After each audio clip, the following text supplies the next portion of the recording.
శ్రీ మహాగణాధిపతయే నమః, శ్రీమాత్రే నమః. మాచిరాజ భక్తి ప్రేక్షకులందరికీ నమస్కారం. నవగ్రహాలలో బుధుడు జూన్ 22వ తేదీ సోమవారం మధ్యాహ్నం 3:41 మిథున రాశిలో నుంచి కర్కాటక రాశిలోకి ప్రవేశిస్తున్నాడు. బుధగ్రహం కర్కాటక సంక్రమణం జరుగుతోంది. అలా కర్కాటక రాశిలోకి ప్రవేశించిన బుధుడు మళ్ళీ జూలై 7వ తేదీ మంగళవారం వక్రించి వెనక్కి అంటే మళ్ళీ మిథున రాశిలోకి ఉదయం 10:32 ప్రవేశిస్తాడు. అంటే జూన్ నెల 22వ తేదీ సోమవారం నుంచి జూలై 7వ తేదీ మంగళవారం వరకు నవగ్రహాలలో బుధుడు కర్కాటక రాశిలోనే ఉంటాడు. ఈ బుధుడి కర్కాటక సంక్రమణం అనేది 12 రాశుల వారికి ప్రత్యేకమైన ఫలితాలను కలిగింపజేస్తుంది. కొన్ని రాశుల వారికి అనుకూల ఫలితాలు ఇస్తుంది, ఇంకొన్ని రాశుల వారికి వ్యతిరేక ఫలితాలు ఇస్తుంది.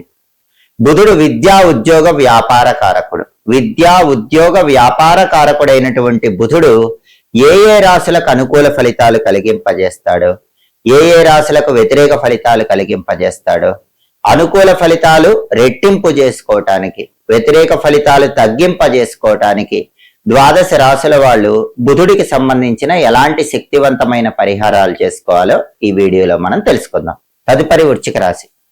వృశ్చిక రాశి వాళ్ళకి జూన్ 22వ తేదీ మధ్యాహ్నం 3:41 బుధుడు కర్కాటక రాశిలోకి ప్రవేశించగానే, బుధుడి కర్కాటక సంక్రమణం జరగగానే ఈ బుధుడి కర్కాటక సంక్రమణం అనేది వృశ్చిక రాశి వాళ్ళకి 9వ స్థానంలో ప్రారంభమవుతుంది.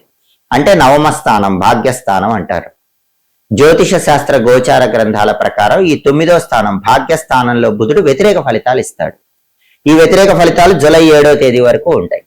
కాబట్టి జూన్ 22వ తేదీ నుంచి జూలై 7వ తేదీ వరకు కర్కాటక రాశిలో ఉన్న బుధుడు వృశ్చిక రాశి వాళ్ళకి భాగ్యస్థానం 9వ స్థానంలో ఉండి ఎలాంటి వ్యతిరేక ఫలితాలు ఇస్తాడు, ఆ వ్యతిరేక ఫలితాల నుంచి బయటపడటానికి వృశ్చిక రాశి వాళ్ళు ఎలాంటి జాగ్రత్తలు తీసుకోవాలి, బుధుడికి సంబంధించి ఎలాంటి శక్తివంతమైన పరిహారాలు చేసుకోవాలి, ఈ విషయాన్ని పరిశీలిస్తే వృశ్చిక రాశి వాళ్ళకి 9వ స్థానంలో ఉన్న బుధుడు ఎక్కువ నిర్లక్ష్యాన్ని కలిగింపజేస్తూ ఉంటాడు. అంటే ఏ పని చేయాలన్నా కూడా దాని మీద శ్రద్ధ వృశ్చిక రాశి వాళ్ళకి తగ్గిపోతూ ఉంటుంది. నిర్లక్ష్య ధోరణి పెరిగిపోతూ ఉంటుంది. దాన్ని తగ్గించుకునే ప్రయత్నం చేయాలి. పనిని ఏకాగ్రతతో చేసే ప్రయత్నం చేయాలి. అప్పుడు బుధుడు ఇచ్చే వ్యతిరేక ఫలితం నుంచి బయటపడచ్చు. అలాగే అలసత్వాన్ని ప్రదర్శిస్తూ ఉంటారు. ఏ పని చేయటానికి ముందుకు రారు. ఒక పని ఉన్నప్పుడు ఆ పని తప్పించుకోవాలనే ఆలోచనను 9వ స్థానంలో ఉన్న బుధుడు వృశ్చిక రాశి వాళ్ళకి కలిగింపజేస్తాడు. కాబట్టి వృశ్చిక రాశి వాళ్ళు ఎలాంటి జాగ్రత్త తీసుకోవాలి? పని ఉన్నప్పుడు అలసత్వాన్ని పక్కన పెట్టాలి, బద్ధకం పక్కన పెట్టాలి. ముందు ఆ పనిని పూర్తి చేయడానికి ధైర్యంగా ముందడుగు వేయాలి. అప్పుడు బుధుడు ఇచ్చే వ్యతిరేక ఫలితం నుంచి బయటపడచ్చు. అలాగే ఒక్కొక్కసారి అసత్యాలు మాట్లాడేలాగా 9వ స్థానంలో ఉన్న బుధుడు ప్రేరేపిస్తూ ఉంటాడు. అబద్ధాలు చెప్పేలాగా చేస్తాడు. దానివల్ల ఇబ్బందులు కలిగిస్తాడు. కాబట్టి 9వ స్థానంలో బుధుడు అబద్ధాలు చెప్పేలాగా మిమ్మల్ని ప్రేరేపిస్తాడు. కాబట్టి వృశ్చిక రాశి వాళ్ళు ఎలాంటి జాగ్రత్త తీసుకోవాలి? అబద్ధాలు చెప్పకండి, ఎట్టి పరిస్థితుల్లో నిజాలు మాట్లాడండి. అప్పుడు బుధుడు ఇచ్చే వ్యతిరేక ఫలితాలు ఏవి కూడా మీ మీద ఎలాంటి ప్రభావాన్ని కలిగింపచేయలేవు. అలాగే సంతానానికి ఏవైనా ఇబ్బందులు కలిగింపజేసే అవకాశం కూడా 9వ స్థానంలో ఉన్న బుధుడు కలిగింపజేస్తాడు. కాబట్టి గుర్తుపెట్టుకోవాల్సిన విషయం ఏంటంటే వృశ్చిక రాశి వాళ్ళు పిల్లల గురించి ప్రత్యేకమైన శ్రద్ధ పెట్టండి. వాళ్ళ ఆరోగ్యం గురించి కానివ్వండి, లేకపోతే వాళ్ళ విద్య గురించి కానివ్వండి, వాళ్ళకి సంబంధించిన ప్రతి వ్యవహారంలో ప్రత్యేకమైన జాగ్రత్త తీసుకుంటే బుధుడి సంతాన పరంగా ఇచ్చేటటువంటి వ్యతిరేక ఫలితం నుంచి బయటపడచ్చు. అలాగే ప్రధానంగా బుధుడు 9వ స్థానంలో ఉండి వృశ్చిక రాశి వాళ్ళకి కొద్దిగా అప్పుడప్పుడు చిన్న చిన్న దెబ్బలు తగలటము, వాహన ప్రమాదాలు జరగటం ఇలాంటివి కూడా కలిగింపజేస్తాడు. కాబట్టి వృశ్చిక రాశి వాళ్ళు ఎలాంటి జాగ్రత్త తీసుకోవాలి? బండి మీద వెళ్తున్నా, కారులో వెళ్తున్నా ఎలాంటి ప్రమాదాలు జరగకుండా స్లోగా డ్రైవ్ చేసుకుంటూ వెళ్ళాలి. కేర్ఫుల్ గా డ్రైవ్ చేసుకుంటూ వెళ్ళాలి. ప్రమాదాలు జరగకుండా ప్రయాణాల్లో వాహనాల మీద జాగ్రత్తగా వెళ్ళాలి. దుర్గాదేవిని, ఆంజనేయ స్వామిని స్మరించుకుంటూ వెళ్ళాలి. అప్పుడు 9వ స్థానంలో బుధుడు ఎలాంటి ప్రభావాన్ని కలిగింపజేయడు, ఎలాంటి ప్రమాదాలు ఇవ్వడు.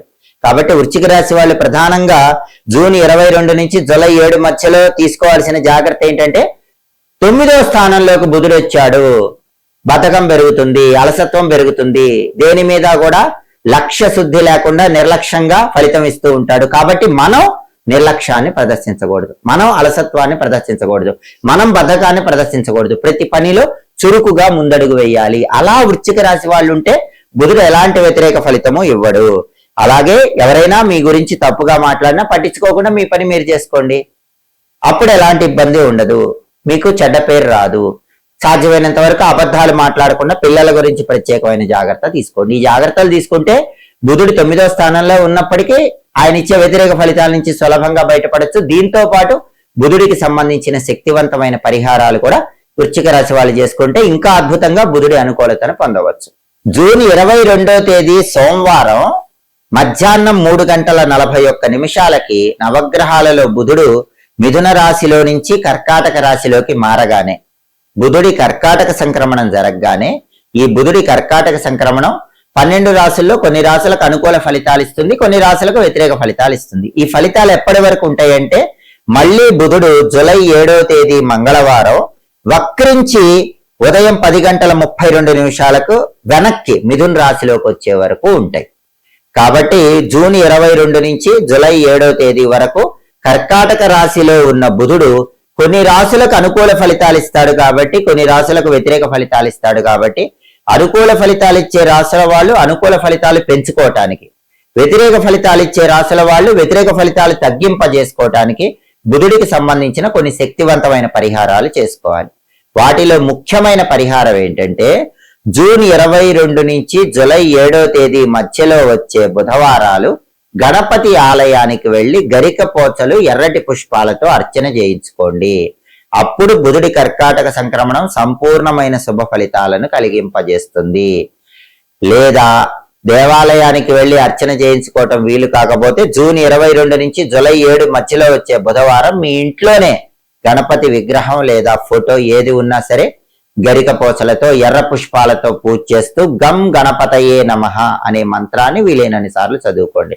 గణపతికి బెల్లం ముక్క నైవేద్యం పెట్టండి. ఎందుకంటే బుధుడికి అధిష్టాన దైవం గణపతి కాబట్టి ఈ సమయంలో బుధవారాలు గణపతిని పూజిస్తే బుధుడి కర్కాటక సంక్రమణం ఇచ్చే వ్యతిరేక ఫలితాలన్నీ తొలగిపోతాయి. ఇంకా వీలైతే గణపతికి సింధూరం బొట్లు పెట్టండి. ఇది చాలా అద్భుతమైన పూజ. బుధుడి కర్కాటక సంక్రమణం యోగించాలంటే ఈ సమయంలో వచ్చే బుధవారాలు గణపతి విగ్రహం లేదా ఫోటోకి ఇంట్లో సింధూరం తడిపి బొట్లు పెట్టి ఎర్ర పుష్పాల అలంకరణ చేసి నమస్కారం చేసుకోండి.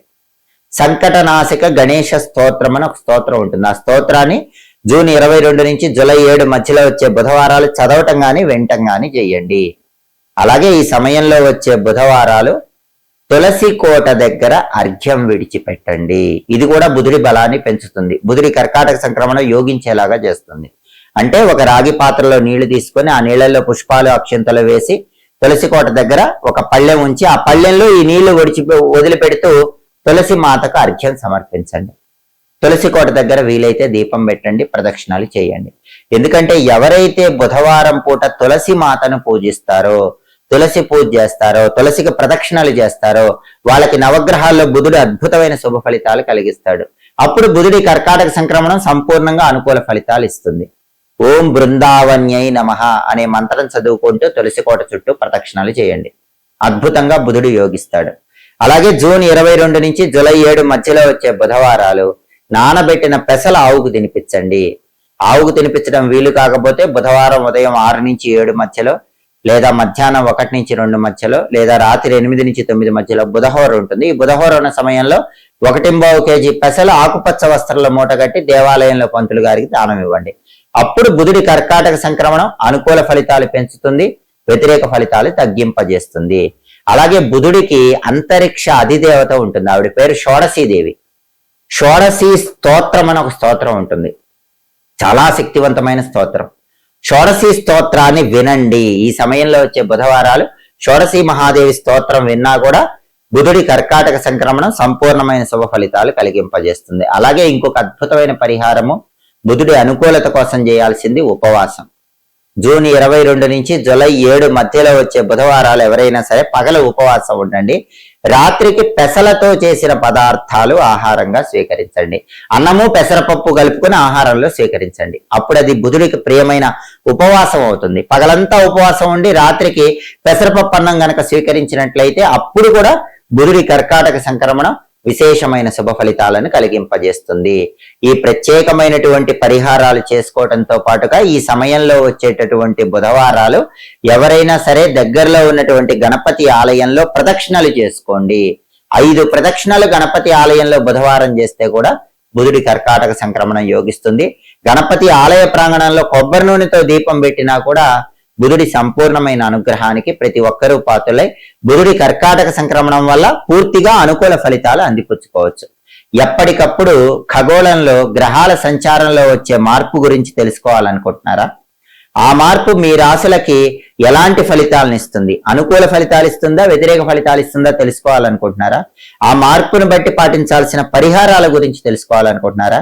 అయితే మాచిరాజు భక్తి ఛానల్ తప్పకుండా చూడండి. మా వీడియోస్ మీకు నచ్చినట్లయితే మా ఛానల్ లైక్ చేయండి, కామెంట్ చేయండి. మా ఛానల్ వీడియోస్ 10 మంది మిత్రులకు షేర్ చేయండి. మా ఛానల్ సబ్స్క్రైబ్ చేసుకోండి. పక్కన ఉన్న బెల్ సింబల్ నొక్కటం మాత్రం మర్చిపోకండి. సర్వే జనాః సుఖినో భవంతు. స్వస్తి.